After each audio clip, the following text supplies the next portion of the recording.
आपल्या भाषेत आता पुस्तकी भाषेत सांगितलं, बरोबर? काय सांगितलं? ई उ रू. जर या वर्णांपुढे किंवा या स्वरांपुढे जर विजातीय स्वर आल्यास, बरोबर, ई उ रू पुढे जर विजातीय स्वर आल्यास त्या ई उ आणि रू ऐवजी आपल्याला काय घ्यायचंय?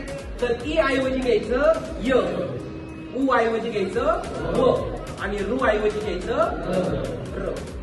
हे 3 वर्ण घेऊन संधी करायची.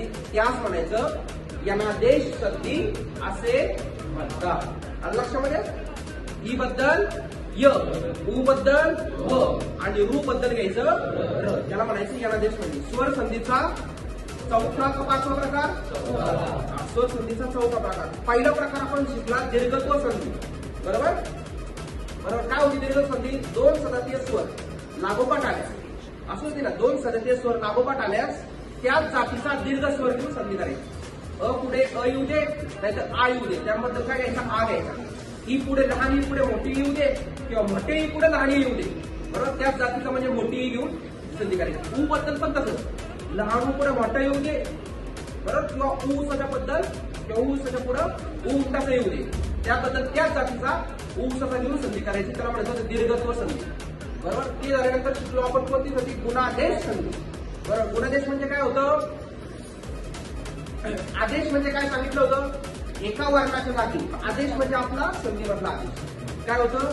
आदेश म्हणजे एका वर्णाच्या जागी दुसरा वर्ण येते, याला आपल्या संधीमध्ये काय म्हणतात? आदेश असे म्हणतात. मग आपण शिकलो गुणादेश संधी.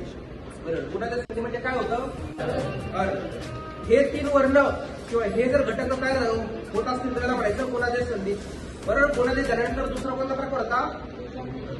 युद्धदेश. बरोबर. आलं का लक्षात? अ किंवा आ पुढे ए आला तर त्याबद्दल काय घ्यायचा? आई घ्यायचा. बरोबर. अ किंवा आ पुढे जर काय आल्यावर ओ आल्यावर काय घ्यायचा? औ घ्यायचा. हे झालं आपण मागच्या लेक्चरला शिकलो. यामध्ये संधी सोपी संधी एकदम. ई उ रू पुढे जर कोणताही विजातीय स्वर आला याचा अर्थ काय? ई उ रू पुढे कोणताही विजातीय स्वर आला याचा अर्थ काय बरं? जर ई पुढे बाबा काय म्हणलं? ई पुढे कोणताही विजातीय स्वर म्हणजे ई पुढे कोणताही ई सोडून कोणताही स्वर आला, बरोबर? विजातीय म्हटलंय ना, विजातीय म्हणजे दुसऱ्या जातीचा, सजातीय म्हणजे एकाच जातीचे. मी शिकवलं होतं बेसिक मध्ये. म्हणजे सजातीय म्हणजे एकाच जातीचे आणि विजातीय म्हणजे भिन्न जातीचे. म्हणजे ईच्या जातीचा कोणता आहे? एक म्हणजे ई इमलीची आणि मोठी कोणती? मग त्यानंतर ई, बरोबर, मोठा ई लिंबूचा. जर ई पुढे ई सोडून कोणताही स्वर आला, ई पुढे जर ई सोडून कोणताही स्वर आला तर तो कोणता स्वर असणार आहे? तर तो विजातीय स्वर असणार.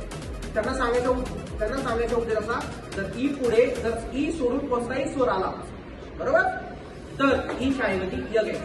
बस आपल्या भाषेत आलं लक्षात? जसं ऊच्या ऐवजी व घ्यायचं, रूच्या ऐवजी र घ्यायचं. असं घेऊन आपण संधी करायची. त्यालाच म्हणायचं असतं यनादेश संधी. आता बघा, प्रीती अधिक अर्थ, बरोबर, आपण लगेच 1 मिनिटात सांगून टाकू. प्रीती अधिक अर्थ प्रित्यर्थ, बरोबर. काही जण वाचणारे जुने विद्यार्थी ते लगेच सांगतील. प्रीती अधिक अर्थ काय होईल? प्रित्यर्थ. बरोबर. नवीन विद्यार्थ्यांना काय वाटेल? हा, प्रीती अधिक अर्थ हे प्रित्यर्थ हे आलं कुठून? तर ते आलं कुठून? तर ते आता आपण बघणार. बरोबर. प्रीती अधिक अर्थ प्रित्यर्थ आलं कुठून? तर ते बघा संधी म्हणजे काय असतं? साधी सिंपल संधीची व्याख्या काय? पहिल्या शब्दाचा शेवटचा वर्ण आणि दुसऱ्या शब्दाचा पहिला वर्ण, हे 2 वर्ण एकमेकांमध्ये मिसळतात आणि त्या 2 बद्दल जो वर्ण तयार होतो, बरोबर, वर्णाच्या अशा एकत्रीकरणाला संधी असे म्हणतात. संधी करताना आपण काय करायचं? पहिल्या शब्दाचा शेवटचा वर्ण काढायचा आणि दुसऱ्या शब्दाचा पहिला वर्ण काढायचा. हे एकमेकांमध्ये मिसळायचं. बघू चला. पहिल्या शब्दाचा शेवटचा वर्ण कोणता आहे? तर अक्षर दिसतंय ट, बरोबर, अक्षर दिसतंय ट. तर बरोबर टीला जर कोणला तर त्या फ्रीचं काय केलं गेलं? त्या हायटाच लिहू वर टीचं गेलेलं आहे. मग त हे व्यंजन वेगळं आणि पहिली व्हॅलिडिटी आहे म्हणून काय? ही इडलीचा, बरोबर, पहिल्या ई, बरोबर. त्यानंतर पहिल्या शब्दातील शेवटचा वर्ण भेटला, मग त्या ई भेटला, बरोबर. आता काय करायचं? दुसऱ्या शब्दातील पहिला वर्ण कोणता आहे? अ, बरोबर. मग ई अधिक अ आणि ते ख आहे तसंच, त्याचं काय केलं गेलं नाही. ई अधिक अ यांची संधी होणार. ई पुढे काय आलाय? अ आलाय. म्हणजे ई पुढे विजातीय स्वर आलाय का सजातीय आलाय? ई पुढे विजातीय स्वर आलाय. मग व्याख्येत काय? ई उ रू पुढे जर विजातीय स्वर आले म्हणजे आपल्या व्याख्येत बसते, आपल्या नियमात बसते. मग ई पुढे अ आलाय, विजातीय स्वर आलाय, मग ईच्या ऐवजी काय घ्यायचा? ईच्या ऐवजी काय घ्यायचा? मग ईच्या ऐवजी य घ्यायचा.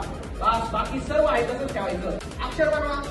य अधिक अ, य हे अक्षर आणि ख आहे तसंच शब्द काय होईल? लक्षात संधी. बरं, यालाच म्हणायचं असतं यनादेश